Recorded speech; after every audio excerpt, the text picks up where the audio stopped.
Breaking news from New York's financial heartland, and it has nothing to do with market crashes or mergers. This time, the spotlight falls on a moment that stunned everyone inside the glass-walled boardroom of Blackwell and Company, one of the city's most powerful corporations. Witnesses say Billionaire CEO Adrian Blackwell, a man whose name is synonymous with precision, control, and intimidation, broke every rule of corporate decorum when he leaned forward during a high-stakes meeting and whispered something so unexpected that it froze the entire room. The words, quiet but deliberate, were directed not at an investor, not at an executive, but at a young woman pouring his coffee. Her name was Grace Bennett, and until that instant, no one in the room even knew she existed. Grace had been at Blackwell and Company for only 2 weeks. A temp worker from a staffing agency, she spent her days delivering files, answering phones, and keeping the caffeine supply steady for the executives who barely looked at her. Her uniform was a plain black apron, her shoes practical and worn from long shifts. She had never expected to be noticed, least of all by the man at the head of the empire. Adrian Blackwell was known for his composure, the kind of man whose expression never changed even when the stock market did. So when Grace stepped into the boardroom that morning, balancing a tray of steaming coffee cups, she expected nothing more than polite indifference. Instead, she found herself standing at the center of something no one could explain. The moment came quietly, without warning.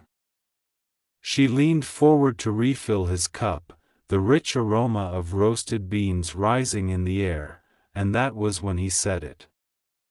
"Pretend you love me now." The words were soft, controlled, but heavy enough to stop her heartbeat. She froze mid-pour, her wrist trembling, the stream of coffee hovering dangerously close to the rim. For a split second, she thought she'd misheard him. Surely, this couldn't be real. But one look at his face told her otherwise. His jaw was tight, his tone unshaken, and his eyes, cold, sharp blue, held hers like a silent command. There was no smirk, no trace of amusement.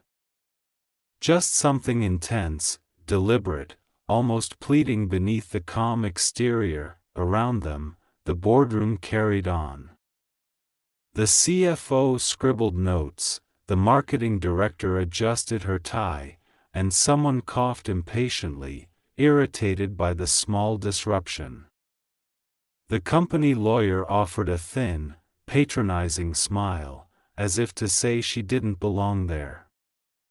Grace stepped back, cheeks burning, her fingers gripping the handle of the carafe like a lifeline. She couldn't think, couldn't move. Every instinct screamed at her to leave, to disappear the way invisible people do. But she didn't. She looked up once more, and Adrian's expression told her everything she needed to know. This wasn't a joke. He wanted her to stay still. To play along.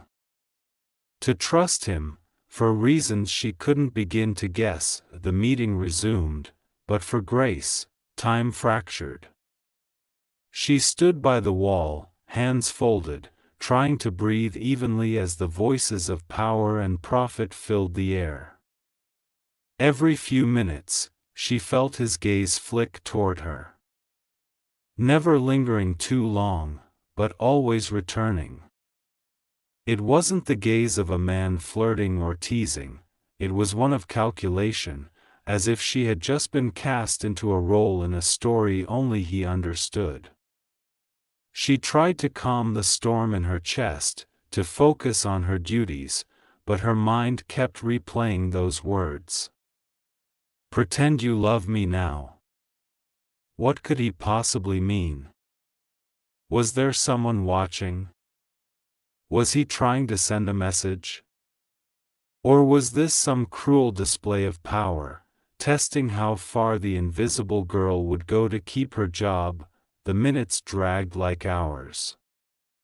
She counted them one by one, her nerves stretched thin as the men around the table discussed numbers with sterile precision. When the final presentation ended, polite applause filled the room. Laptops closed. Chairs scraped against polished floors. Grace exhaled, thinking it was finally over. But as people began to leave, Adrian's voice cut through the low chatter with effortless authority. "Grace," he said. The sound of her name, her actual name, made her freeze. No one else ever said it in that building. A few heads turned in curiosity. "A moment, please." The executives glanced at one another but didn't dare comment. Grace hesitated, then followed him as he walked toward his office. The glass door closed behind them with a soft click, shutting out the murmurs from the hall. The skyline glittered beyond the windows, cold and endless, like the man himself. She could still hear the echo of his whisper. "Pretend you love me now." The words hung in her mind like a riddle with no answer. To the rest of the world, Adrian Blackwell was a man made of steel and silence, untouchable, unflappable. But something about that moment told Grace there was more to the story. Something hidden behind the immaculate suit, the headlines, the empire. She didn't know it yet, but that one whispered sentence had already set in motion a chain of events that would change both of their lives, and the reputation of Blackwell and Company, forever. Grace stood in Adrian Blackwell's office, her hands clasped tightly in front of her as the skyline shimmered behind him like a wall of glass and light. For a man who commanded billions, his silence was louder than any speech. She could still hear the echo of his words from the meeting, "Pretend you love me now," replaying like a loop she couldn't escape. Finally, he turned from the window, his reflection fractured across the glass like pieces of a secret. "I owe you an explanation," he said quietly, and for the first time, his voice carried something unfamiliar. Not command. Not authority. Something closer to hesitation. Grace's heart thudded. "That would be nice," she said, keeping her tone steady even as confusion churned beneath the surface. Adrian ran a hand along his jaw, the slightest crack in his composure showing. "There's a story circulating," he began. "The tabloids, they've been following me for weeks. They're building a narrative, one that could cost this company millions if investors start believing it." Grace frowned, unsure where this was leading. "A narrative about what?" He met her gaze directly. "About me. About the fact that I'm incapable of love." The words landed strangely in the air. Grace almost laughed, but his face remained grave. "Excuse me," she said softly. "That's what they're saying? That you can't love?" He nodded once, a humorless smile tugging at his lips. "It sounds ridiculous, I know. But in this world, perception matters more than truth. To them, I'm a machine, cold, ruthless, incapable of attachment. The perfect corporate villain. That image makes shareholders nervous. It makes partners cautious. And it makes enemies bold. He paused, walking slowly toward her. So when I said that, during the meeting, it was to make a point.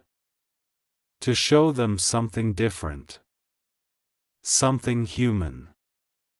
Grace blinked, trying to process his logic. You asked me to pretend to love you in the middle of a board meeting to prove you're human? Adrian didn't flinch. Yes. Because you were the only one in that room who wasn't performing. There was something in the way he said it that caught her off guard. His words weren't flattering, they were factual, like an observation made by someone who had been watching her more closely than she realized. He explained further. The press had been hounding him for weeks, publishing photos of him leaving events alone, twisting every statement into something colder than it was. An upcoming partnership deal depended on his public image. His investors wanted someone they could trust, someone relatable. A man capable of feeling, he said quietly. Not just profit. When one of the journalists managed to get into the building earlier that morning disguised as a delivery worker, Adrian knew the story was about to escalate. They'd been tipped off that he was heartless, a machine in a suit. He had to counter it, fast, decisively, publicly. Grace's confusion was slowly giving way to a mix of disbelief and anger. So you used me, she said, her voice low but steady. You thought making it look like there's something between us would fix your image problem. Adrian didn't deny it. It wasn't meant to be cruel, he said. It was the only thing I could think of in the moment. You were already in the room, and I needed someone real. Someone who didn't belong to this world of masks and money. Grace shook her head, stunned at the absurdity.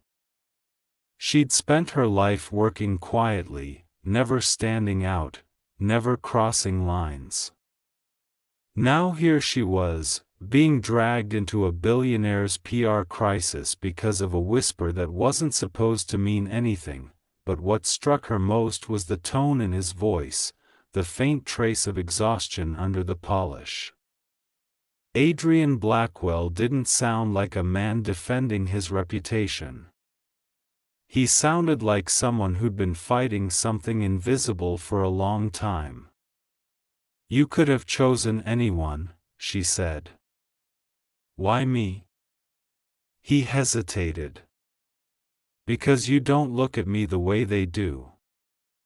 That sentence caught her off guard. How do they look at you? She asked quietly. Like I'm a weapon, he said. You look at me like I'm human. For a moment, neither spoke. The city hummed below them, the sound of distant traffic like a heartbeat. Grace wanted to be angry, to tell him that whatever he was planning, she wanted no part of it. But there was something disarming in the honesty of his words.